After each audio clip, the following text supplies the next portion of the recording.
क्या ये एक नाम जो इनको बीजेपी ने दे रखा है, उस नाम से बाहर निकलने की छटपटाहट है, या जैसी खबरें सोशल मीडिया पर है कि उन्होंने 1400 करोड़ देकर एक नई पीआर एजेंसी हायर कर ली है, जो उनको बता रही है कि उनको किस तरह से पेश आना है, कैसे अपनी इमेज बदलनी है? क्या ये उस एजेंसी का कमाल है जो राहुल ऐसे दिख रहे हैं? मैम देखिए, अपनी अकल तो है नहीं राहुल में, यह तो तय है। और सदैव उनके आसपास उनके कुछ गुरु रहते हैं, कभी सैम पित्रोदा हो जाते हैं, कभी जयराम रमेश हो जाते हैं, कभी दिग्विजय सिंह भी रहते हैं।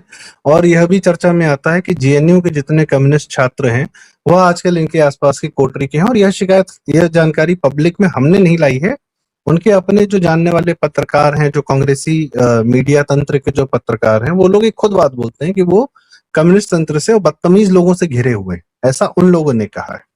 तो अच्छा, दूसरा एक परिवेश भी होता है, लालन पालन होता है, आप किस परिवेश में पलते हैं बढ़ते हैं उसका बड़ा असर पड़ता है।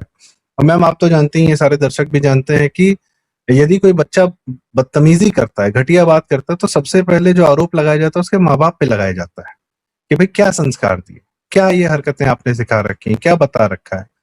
तो भाई सोनिया गांधी पर भी यह सवाल तो उठेगा कि क्या क्या ये क्या बना दी हो।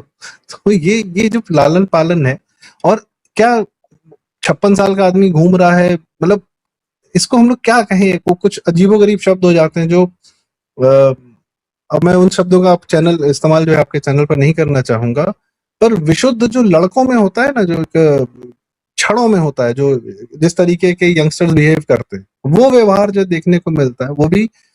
और इमेज का परसेप्शन तो इनको चेंज करना ही करना। See they live in image making and image destroying. उनको रियलिटी से मतलब नहीं है। गांधी परिवार सदैव छवि पर उसने ज्यादा मेहनत की है इंस्टेड ऑफ जो कर्म करना है या जो आपका चरित्र है। जैसे दिल्ली मीडिया का अक्सर हम ये शब्द सुनते हैं, इमेज मेकओवर या मीडिया मैनेजमेंट, इमेज मैनेजमेंट। आपको इमेज नहीं, अगर आप चरित्र देखेंगे और आप कर्म देखेंगे तो आपको साफ पता चल जाएगा, आपको उसके लिए इमेज मेकओवर और ये सब करने की जरूरत ही नहीं पड़ेगी।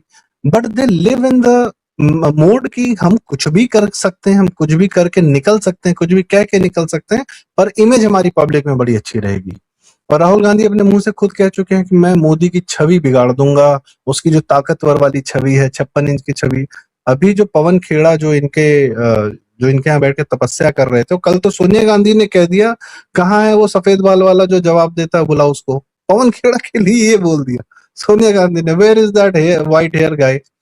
सो उस पे भी पवन खेड़ा को बहुत खुशी मिली होगी कि मैम को मैं याद हूँ, मेरा चेहरा याद है कि मैं जवाब देता हूँ। वो आदमी संसद में बंदर लेके घूम रहा है और कुछ सॉफ्ट टॉयज लेके घूम रहा है, कह रहा है कि मोदी बंदर सरेंडर इत्यादि इत्यादि। सो ये क्या कर रहे हैं कि मोदी जी की जो इमेज है, इमेज क्या है, उनके जो कर्म है, भाई ऑपरेशन सिंदूर जिसने किया, जिसने बालाकोट एयर स्ट्राइक की, जिसने डिमोनेटाइजेशन किया, वर्ल्ड ओवर जिसने अमेरिका के सामने घुटने नहीं टेके, रशिया से ऑयल खरीद रहे हैं, भारत को इस क्राइसिस से बचाया, कोविड की क्राइसिस से बचाया, फाइजर मोडर्ना जैसे वर्ल्ड फार्मा पावर से उन्होंने लड़ाई ले ली। ऐसे आदमी के तो कर्म बता रहे हैं कि कितना मजबूत है। और आपकी माता जी ने भी बहुत ज्यादा उनको सीबीआई के माध्यम से प्रताड़ित करने की कोशिश की, अमित शाह जी को, पर वो लोग कभी नहीं झुके, वो आपको हरा कर सत्ता में पहुंचे हुए हैं। तो उनकी मजबूती का तो जो पैरामीटर्स हैं साफ दिख रहे हैं। अब आप चाह रहे हो कि नहीं, इनको हम मजबूत नहीं, इनको हम कमजोर बताएंगे। कैसे कमजोर बताएंगे? हम गाली देंगे और वो हमें कुछ नहीं करेंगे, तो हम मजबूत हो जाएंगे और वो कमजोर दिखेंगे। अब इसमें तो वही वाला मुहावरा आता है कि सुअर के साथ कीचड़ में लड़ने जाओगे तो क्या होगा, तुम्हारा खुद ही देख लो। एक वन वे मीडिया था दिल्ली में, बी इट टीवी और बी इट न्यूज़पेपर और प्रिंट्स और मैगजीन्स, जिस भी माध्यम से, तब तक इनकी छवि सही रही थी। ये चला सोनिया गांधी तक और राजीव गांधी तक कि मिस्टर क्लीन है, सोनिया गांधी त्याग की देवी है, इत्यादि इत्यादि। But gradually we came to know through social media and Rahul Gandhi की अपनी हरकतें। आपकी इमेज कोई ना बना सकता है ना डिस्ट्रॉय कर सकता, आपकी अपनी हरकतें बता रही। हम सब जानते हैं कि जब एफसीआरए अमेंडमेंट बिल के बारे में बात हो रही थी तो अमेरिका कितना परेशान था। अमेरिका पीएम मोदी से ही परेशान है, क्योंकि पीएम मोदी उनके सामने घुटने नहीं टेक रहे हैं, वो अभी भी ट्रेड डील को लेकर अड़े हुए हैं। और ऐसे में पीएम मोदी की इमेज को टार्निश करने की ठेकेदारी या सुपारी क्या विदेशी संस्थाओं ने राहुल गांधी को सौंप दिए। इसलिए सब कुछ अचानक देखने को मिल रहा है कि मैं तो तब तक नहीं मानूंगा जब तक कि वो सत्ता से हट नहीं जाते हैं। मोदी सो नहीं सकता है, रात को सोता नहीं है, क्या राहुल गांधी झांक कर देखते हैं कि वो जाग रहे हैं, सो रहे हैं?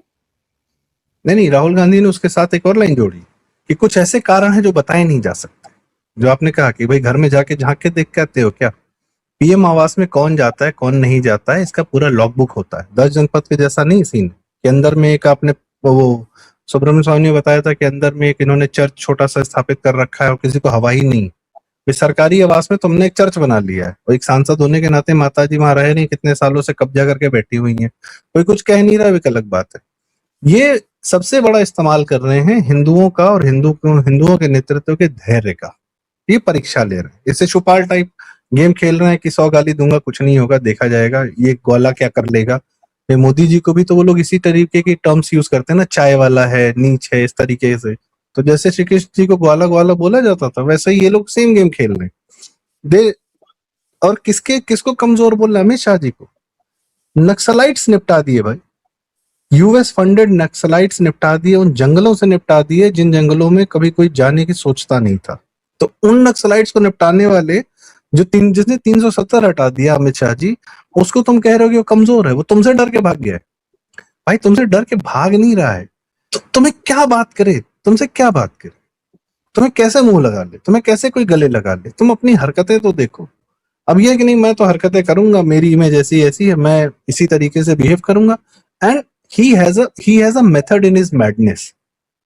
ग्रेजुअली होगा यही कि यदि मोदी जी जवाब देंगे तो देखो विपक्ष को घेर रहा है, विपक्ष को मार रहा है, पीट रहा है, विपक्ष को जेल भेज रहा है।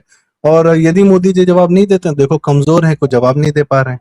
अच्छा, बैकिंग कहाँ से मिली है? आपने बिल्कुल सही कहा कि फंडेड है, क्योंकि अगर फंडेड नहीं है तो जुडिशरी क्यों नहीं इन पे जितने केसेस चल रहे हैं उसको जल्दी जल्दी निपटा रही है?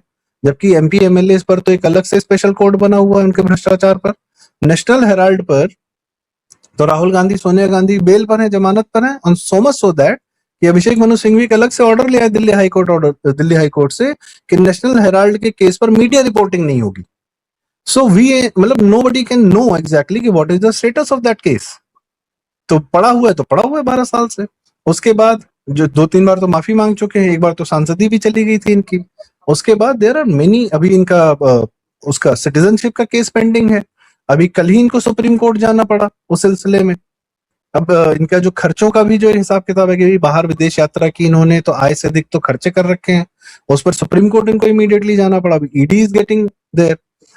लालू बाहर है कोर्ट के द्वारा सजा सुनाए जाने के बावजूद। केजरीवाल घूम रहा है। तो जब न्यायपालिका ही ध्यान नहीं दे रही है तो कैसे न्याय मिलेगा, कैसे सजा दिला देंगे? और न्यायपालिका से इतर जाकर, न्यायपालिका को बाईपास करके हम इनको कौन सी सजा दे दें? एक ही है, जनता की अदालत बचती है, वहां पर ये हार रहे हैं। वो राजनीति वही कर सकती है भाई, as a politician Modi maximum नहीं कर सकते हैं कि आपको चुनाव में हरा सकते हैं। ये check and mate situation create की जाती है। और of course Amit Shah ji, Modi ji they are brilliant enough, वो हमेशा साइड से निकल जाते हैं, कुछ बड़ा लकीर ऐसी खींच देते हैं कि ये लोग छोटे हो जाते हैं।